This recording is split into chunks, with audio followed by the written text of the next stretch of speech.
Fiqh without ethics. Polygamy without informing first wife. So polygamy refers to a man having multiple wives or multiple marriages. So from an Islamic perspective, i.e. in Islamic law, a man does not require the consent of his first wife to take on another wife. And basically what this means is that the marriage contract does not require the consent of the first wife in order for the subsequent marital contract to be valid. However, this does not mean that a man taking a second wife without informing the first wife is a good thing to do, nor is it something that is Islamic. However, unfortunately, many Muslims limit their understanding of Islam to the legality, i.e., of the rulings given by Muslim legal scholars in fiqh. The morals and ethics of Islam are often ignored in favor of legalism and intellectualism, where many Muslims, especially even those who are well read, will talk about the legality in terms of because certain scholars have said it is permissible, they use that as a green light to conduct secret marriages without the first wife knowing. Now, this is clearly unethical, immoral behavior, and it's not something which the Prophet, peace be upon him, taught, and it's not part of the characteristics or character of the Prophet, who was known to be a trustworthy person, an honest person, and someone who was very transparent with his wives. And he was known as, and even said he was the best of men to women. So this type of behavior of marrying in secret or not letting the wife know, again, is clearly not Islamic, and it's not something that the religion would endorse this type of behavior because it involves deceit, lying, and ultimately treachery. And something that the Prophet, peace upon him, taught was for men to have empathy towards women. So if a man is going to or wants to have a second or third wife, again, one should do it in a way that the woman or the other wives know about it and very clear. It's not as necessarily a case of need to get their consent, but at least treat them with dignity and respect that they're aware of what your intentions are. Because even when the Quran speaks about men being allowed to take up to four wives, Allah used if they can be just, if they can be fair, if they can be equitable. So the allowance or the permission to take multiple wives is conditional. It's on the basis if the man feels that he can be equitable and fair and just with his co-wives, with the multiple wives, sorry. If he can't, then he should just remain with one woman. Now, again, in terms of what does it mean to be just? What does it mean to be fair? Classically, the Muslim scholars, they generally said it refers to the number of nights that he spends, that it should be equal, and the maintenance should be equal or in line with the woman's social, cultural, and status.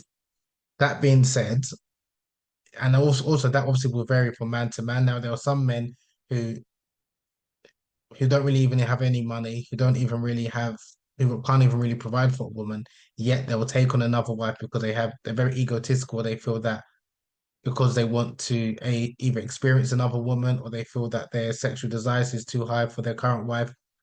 And again, this is not part of the Islamic teachings, but unfortunately, again, it is something which does happen a lot in a number of Muslim communities where people will use a permission that's conditional and use it as a free reign to kind of do what they like and like just marry multiple women. And the Prophet, he did warn Muslims, those who are the tasters of men and women, those who marry and divorce and marry and divorce. So again, this is not something that our religion teaches, although, like I said, it does unfortunately happen in many Muslim communities.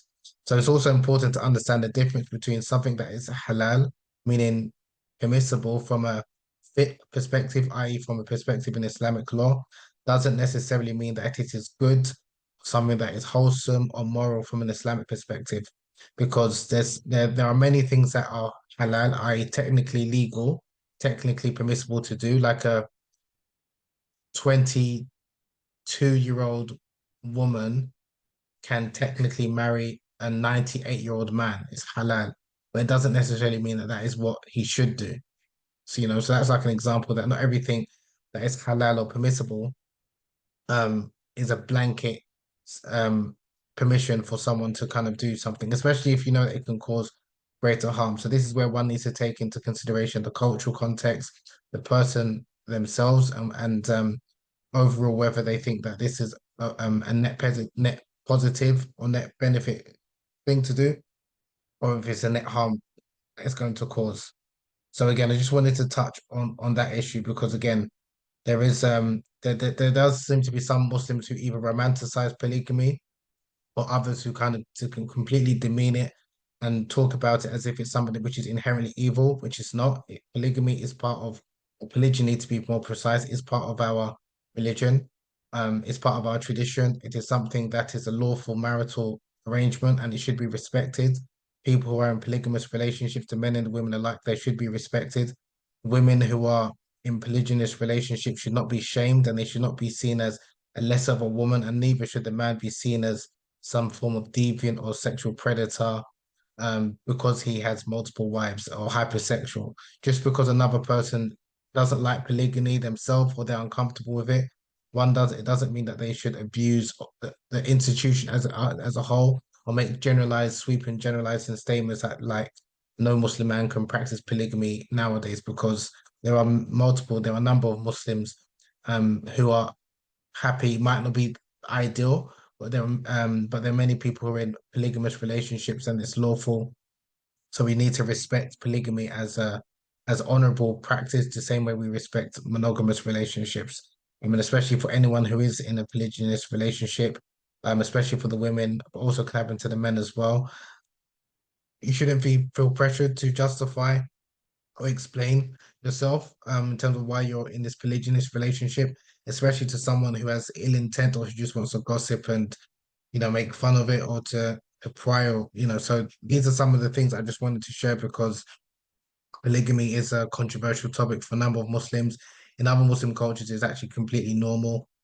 But there are also, unfortunately, some people who abuse polygamy where men, unfortunately marry without telling their current wife and they think that this is completely Islamic and something which is accepted in our religion when I would argue that from an ethical and moral perspective, it's clearly, not good behavior. It's not befitting of a Muslim to engage in such acts, even though from a legal perspective, a man technically doesn't need the permission of his first wife to take on a second wife.